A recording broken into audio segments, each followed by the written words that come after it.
MusicalTalk, the UK independent musical theatre podcast. Hello, welcome to this week's episode of MusicalTalk. This week we're going to have 3 shows we're going to be discussing. 3 very, very different shows. The first one is the Steps musical, Here and Now, that is touring around the UK. We were very kindly invited to the gala night for that to review it. Next we're going to be discussing Elf, the musical, another show that is playing at London's Aldwych Theatre. Thank you for inviting us to that. So, on with those reviews. Hope you enjoy. Hello, Andrew. We are here at the Wimbledon Theatre at the gala evening for a musical that has been a long time coming, I guess you could say. Steps have done a musical, and it's... Steps the musical. No, it's not called Steps the musical, with an exclamation mark. It's Here and Now. Here and Now. You are here right now. We are here right now, and... we're here at the gala night, Nick, aren't we? And what do you know about this show? All I know is it's set in a supermarket. So we can be open-minded going in. You felt, oh, they don't have enough songs to do a jukebox. Yeah, I did mention that because Viva Forever, the Spice Girls musical, wasn't obviously a hit, but they made the mistake, I think, of going right into the West End with no kind of tour. It's been on tour for a little while. Steps had more albums than the Spice Girls, but they didn't have as many.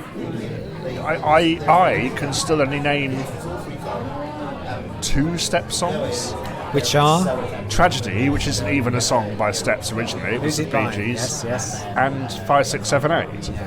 And you can't do any of the dances either. No. Which would be very evident if we're made to stand up and dance at the end. We'll be spared that, thankfully. What Step songs do you know that you might be looking forward to hearing tonight? Deeper Shade of Blue, Last Thing on My Mind, and more. Would you say they lend themselves to theatrical storytelling? No, but then what? I suppose we'll think of a jukebox musical that does. Mamma Mia? Wow. But then, as we've already discussed about Mamma Mia. As will be discussed in a future episode, yes. As we discussed about Mamma Mia. Part of the fun of a jukebox musical is recognising when the song is coming. Particularly if you can predict it's coming and then you're like, oh. Yeah, and also whether it's a comedic effect or actually they try and shoehorn it into the story. Sometimes the shoehorning in makes it more fun if it's somewhere that really doesn't fit. If it's really, really incongruous, sometimes that can just be... Because sometimes that's just deliberate. Having a character called Galileo Figaro in We Will Rock You. It's all leading up to that point, isn't it? Yeah. But I just wonder if Steps songs iconic enough to warrant... Oh, I wonder when they're going to do Tragedy. Well, as you only know 2 Steps songs, for you, they're clearly not iconic enough. But I'm not the right... The theatre is clearly full. It's very full. It's very exciting, and and that's all we have to say about the show because we don't know anything. So we'll talk to you in the interval. Thank you. Andrew, Act 1 of Here and Now is over. You're really enjoying it, aren't you? Yeah, I think... Tell me what you said when the lights came up after the end of Act 1. What did I say? This is fucking ridiculous. It's completely ridiculous. Well, yeah, but I think, you know, they know their market, right? They know their market. They know this isn't kind of serious West End show looking to transfer to Broadway. That's not what it's about. Let's just have fun. Yeah. It's even like the fact that it's set on the end of a pier. Which is... It is. Yes, it is kind of like very end of the pier. It knows what it... Exactly. It knows what it is. It knows who's coming. It knows who it's targeting to, and it's playing up to that. So we're not going to reveal spoilers here. Well, I will say I'm enjoying the plot more than I thought I would. It's had a couple of audible gasps from the audience. This is the thing, right? There's one bit where there's a twist. There was a twist, wasn't there? And there was a really audible kind of... gasp across the audience. There's been a couple of one-liners where everybody laughed, where everybody cackled, which again we're not going to spoil. The rubbish bin is a nice pun, I think. There's a pun coming up, isn't there? Yes, they're building. Unless it's just a kind of reference, I think. They're trying to work in a lot of they're trying to work in a lot of references to the songs in other ways. So Now, this is where I do struggle, because I don't know, as we said earlier, I don't know every single Steps song, and there are 25 of them in this show. Yeah, but the big song, 5, 6, 7, 8, which we do get in Act 1. Yes. And again, without us saying how they get to it. And I know Lasting on My Mind. Yeah. I know, but I know what the songs are meant to sound like, because But don't you think the way that they get 5, 6, 7, 8 Yeah, I was expecting. is amazing? It is. Because it's kind of completely incongruous, and they have to come up with a really stupid reason for them to be singing 5, 6, 7, 8. It becomes almost diegetic in a way, that song. Yeah. Creep that word in, because it is an There's episode. some really odd things, though, because the whole thing is set in a supermarket. We can say that, can't we? Yes. Like better best bargains. So a play on one of their songs, Better Best Forgotten. They're using the Steps font for everything. You've got the tills, haven't you, which are aisle 5, 6, 7, and 8. So We're only seeing half the supermarket. well, we only see half the super. I mean, just the idea of we're going to set a show in a supermarket, and we're going to hold most of it in a supermarket. But it's also like a supermarket which is slightly out of time. Yeah. So there's this Very supermarket sweep, isn't it? very supermarket sweet. But also, you know what it really reminds me of? Because I'm much older than you. There was a comedy in the 80s called Slinger's Day / Tripper's Day, depending on whether it was Leonard Roster in one series or Bruce Forsyth in the other, which was set in a supermarket. The comings and goings of a hilarious supermarket. Was John Inman in it as well? No, he should have been, right? It should have been. I'm free. But it does have a bit of a touch of Are You Being Served as well, doesn't it? It's something... Especially with the manager woman, I will say. Oui. Yes. Oui, Nicholas. Yeah, no, exactly. But it just to me, it harks back, I think, to these older sitcoms, like Are You Being Served? Yeah. It does suffer from We Are a Jukebox Musical, so we're not going to put much effort into making the songs do very much. It's like, oh, I'm sad, I'm going to sing the sad song that Steps did. It's kind of... One song, so when you take Last Thing on My Mind, although it's kind of a sad song in terms of its breakup song, and they do use it for a breakup, they're actually getting it to do something against the form. I mean, get to do something else. You know the songs far better than I do, and I Did you think... find you knew more songs than you thought? Well, I've only seen half the show, and I knew... yes, but I think I know a couple more in Act 2. I got S Club 7 confused with Steps when I was little. I think I'm offending a lot of people by saying that, but they were around at the same time, weren't they? What next? Scooch the musical? What? Yeah, I am enjoying it. It's very funny. The cast, I think, are struggling with vocals tonight. I don't think they are. As I said, you know the songs. Yeah, So I don't know the songs, and there was one. What was the main chap called? Robbie, when he was singing. Blake Patrick Anderson. Some of it you couldn't hear his lower stuff at all. He was excellent in the higher range. There was one song where I think there was a bit of a microphone issue. It was a bit low, and then because you could hear them audibly pumping it up slightly towards the end of the song. River Medway in this production playing a drag queen who is a drag queen herself. Yes, and then gets lines about being a drag icon, which is rather fun. Again, because they know who's coming, they know their audience, and that's just perfect. Also, we should mention the colour scheme in this show, because it's if you think Wicked is pink and green, you should come and see this show if you're a fan of pink and blue. Pink and blue all the way. Even hair to costumes, to makeup, eye makeup, yeah. eyeshadow, everything. It's got a very clever identity, and I really do applaud that. Some of the shelves are ridiculously high, though. You couldn't get anything off those it's like top being in shelves. Smith's Toys. Yeah. Oh yes, actually.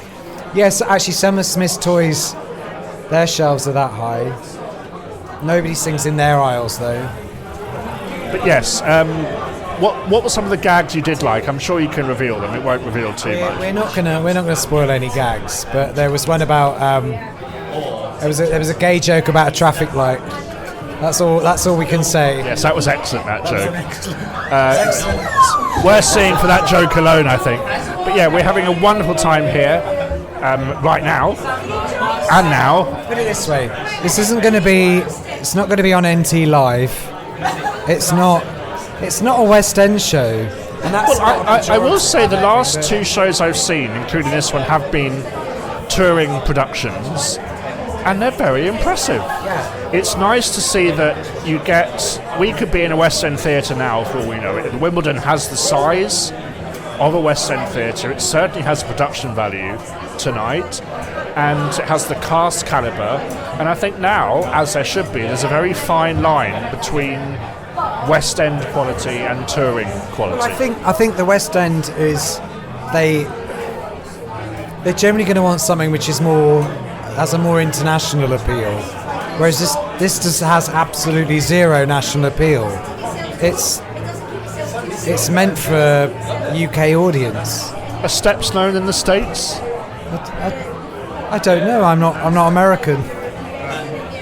I don't think so. Here they are on the back of the programme. They are. Maybe they'll make an appearance tonight. I don't know. They already did make an audio appearance at the start of the show.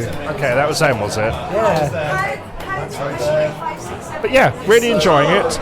And yeah, so let's... I'm enjoying watching you learn about step songs. Because the first song was Stomp. You're like, oh, it's like a disco song. It's like, yeah, it is. Yeah, they ripped off Chic. They ripped off... That's what it reminded me of. Yeah, deliberately. So, we'll let you know what we think after Act 2. Thank you, Andrew. Thank you, Nick. That was Here and Now, here at the Wimbledon Theatre. And now we're going to share our thoughts on it. Here and Then. It's finished. There was a mega mix. It was a mega mix. It kind of took up half of Act 2, I think. Good. Yeah, I mean, the songs are... You said yourself, if you're going to a Steps musical, you're going to get everything you want. Absolutely, yeah. If you're the kind of person that thinks, oh yeah, it's a Steps musical, that sounds fun, then yeah, it's like you are. I love it. Oh, yeah, I actually think it sounds like a fun idea. And the audience are definitely up for it tonight, and I think it delivers everything you want. The songs are very good. As we said, some are more derivative than others, but you say that's absolutely on purpose.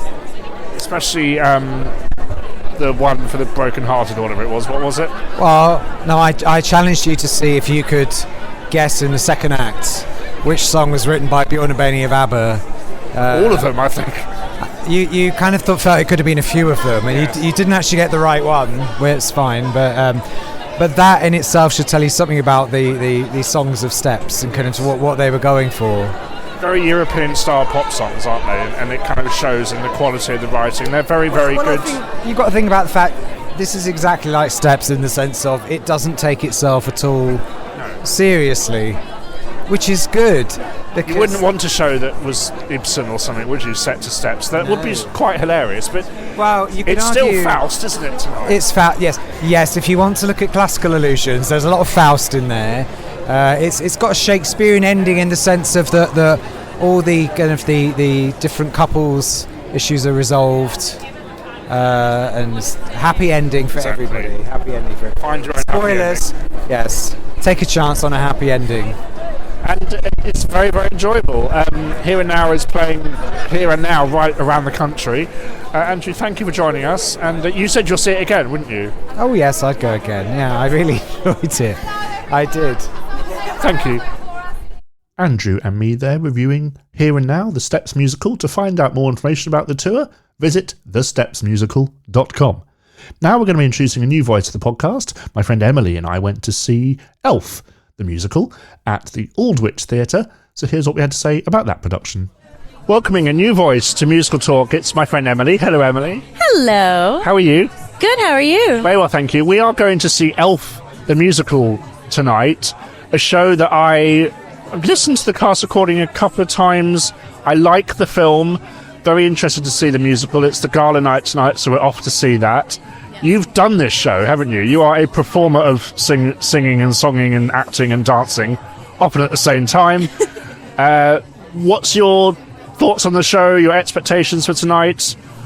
So my biggest thing, so I've played Jovi before, so I'm going to be really skeptical on how Jovi is performed because... By Carrie Hope Fletcher tonight. Oh, indeed, yeah. So she's got big shoes to fill. She got my elf shoes to fill, so, really going to be looking at her and seeing how she interacts with all of the characters in the show, not just the development of her relationship along with the lead character of Mr. Buddy himself. But for me, it's really the execution of how the ensemble works through the show. So for me, the ensemble in this show is so pivotal on what you're looking at for how the story moves along. So it's not just about the main characters, but also the ensemble in this show really help that story become its full picture. One of my favourite things to do is watch the ensemble as they're just not doing anything. So are you still in your character, or are you thinking about what you're going to have for your McDonald's tonight? That's kind of one of the things I enjoy doing.